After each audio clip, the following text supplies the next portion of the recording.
Hi, I'm Cheyenne Adamson, and welcome to the YesPhonics channel, where teachers, homeschoolers, and educators everywhere come for valuable teaching information and insights. Learning to write in print is, well, a critical step that we can't skip in teaching children when they're learning to read. When cursive writing is being taken off of many formal public school agendas, students still need to be able to be fluent in communication. There are reasons that printing becomes essential in a child's life. Orton Spalding methods of learning and teaching to read use a circle to help prevent reversals. One thing that my colleague Pam Fink seemed to notice while she was teaching is that kids in elementary school have better handwriting than most high schoolers do. It seems that as students get older, their once neat printing or cursive writing tends to become sloppier and sometimes downright illegible. Neatness counts. Not perfection, mind you, but it needs to be understandable to most eyes. There's an article that a guy named Lucas Fink wrote, "Is handwriting important for the SAT essay?" And he goes on to say, officially, the answer to the question is no. The SAT does not reward or punish students based off of their handwriting. Again, that's officially.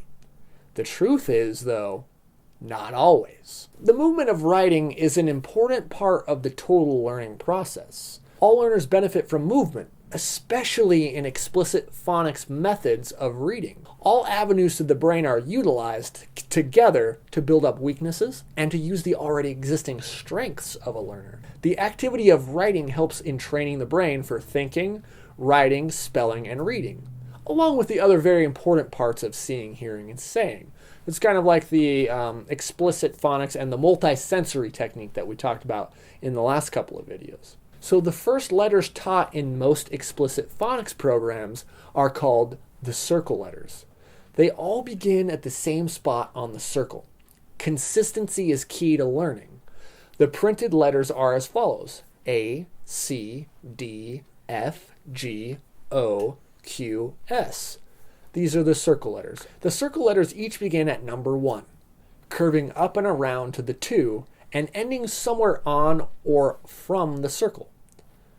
There are several things happening at the same time while you're teaching manuscript writing. The first is the brain is being taught or trained in a certain way. There is much repetition and review to help solidify important concepts. Writing, saying, and reading the phonograms are occurring simultaneously. Each circle letter begins at point 1. Using the circle gives the child a system of self-checking, a way to prevent and correct reversals.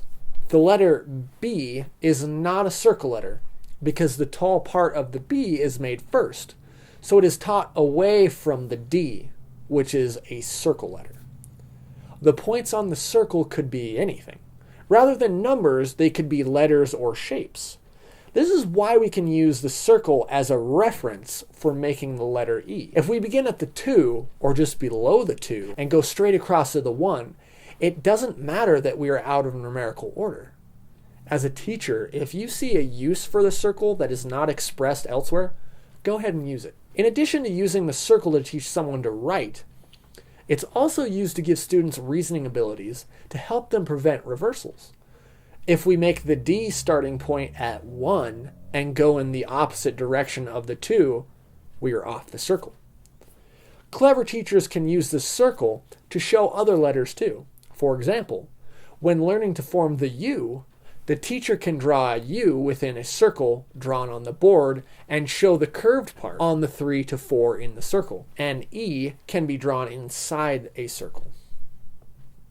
The connections between reading and handwriting are easy to make when they are taught together, as in a systematic explicit phonics method, which we've talked about previously. They're really powerful tools, and they help solidify the elements of both. This leads to producing excellent readers, spellers, and writers. It not only means neat writers of manuscript writing, but of laying the foundation for becoming good communicators in general. Well, that's it for today's video. I really hope you enjoyed it. Hopefully you enjoyed our demonstrations of the 4-point circle system. If you have any questions, comments, or concerns, feel free to leave them in the comment section below. Again, I'd love to start a discussion with you guys. If you're feeling generous, give us a like and maybe subscribe to our channel. The subscription helps us get our content out there to people just like you, fellow educators. And until next time, my fellow educators, be well and stay classy.